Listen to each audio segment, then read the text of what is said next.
Γεια σας. Σήμερα θα σας παρουσιάσω το Google Chrome OS. Δεν είναι συνηθισμένο λειτουργικό, δεν θα το βρείτε εύκολα.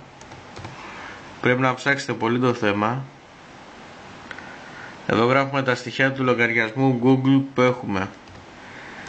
Απαραίτητη προϋπόθεση για να μπούμε είναι να έχουμε σύνδεση ίντερνετ.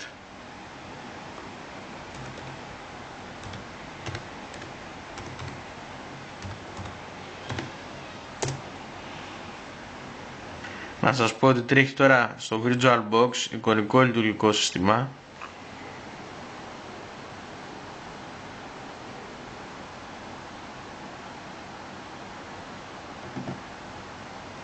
Εδώ βλέπετε το Google Chrome OS. Μοιάζει πολύ με το Google Chrome, είναι σχεδόν ίδια.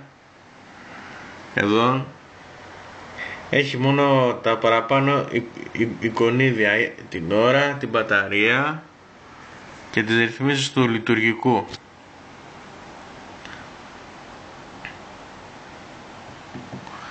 Όπως βλέπετε είναι μόνο για ίντερνετ, δεν είναι δηλαδή για να κατεβάζετε, να παίζετε παιχνίδια στον υπολογιστή, είναι μόνο για ίντερνετ. Δεν σας επιτρέπει. Πάμε να δούμε τι γίνεται αν κατεβάσουμε ένα αρχείο.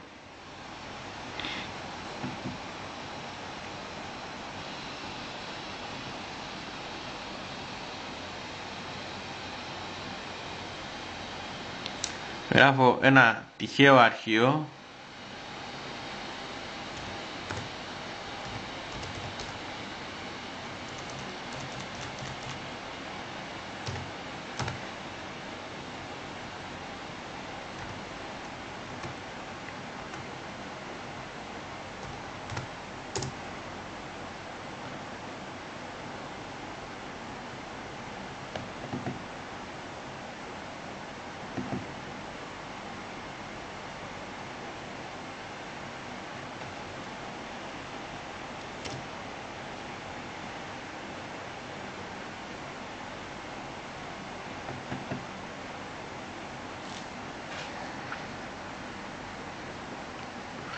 Φορτώνει σχετικά γρήγορα. Πάμε να δούμε τι θα γίνει αν το κατεβάσουμε.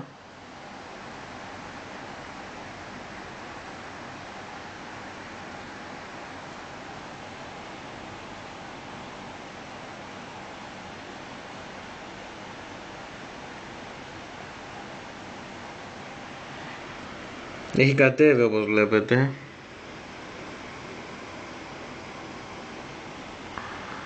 Πάμε να δούμε τι θα γίνει. Πάμε εδώ, ρυθμίσεις, download,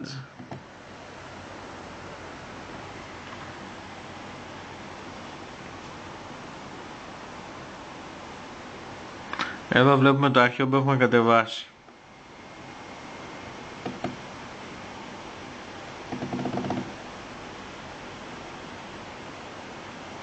Όπως βλέπετε δεν το ανοίγει.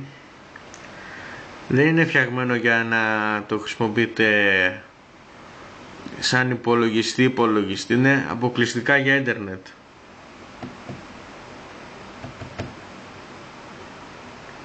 Όπως βλέπετε δεν μπορεί να το ανοίξει.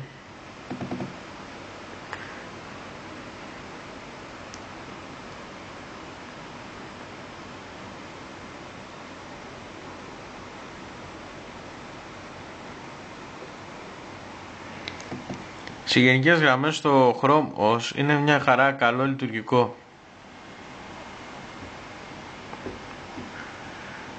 Αν έχετε ας πούμε φίλους που τους αρέσει πολύ το Google Chrome,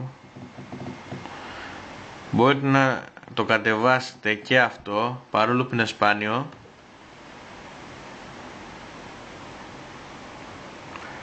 Δεν έχει τίποτα άλλο να δείτε. Δεν έχει και πάρα πολλά. Είναι το Google Chrome στην ουσία σε μορφή λειτουργικού συστήματος. Δεν είναι δηλαδή τίποτα το σημαντικό. Γεια σας.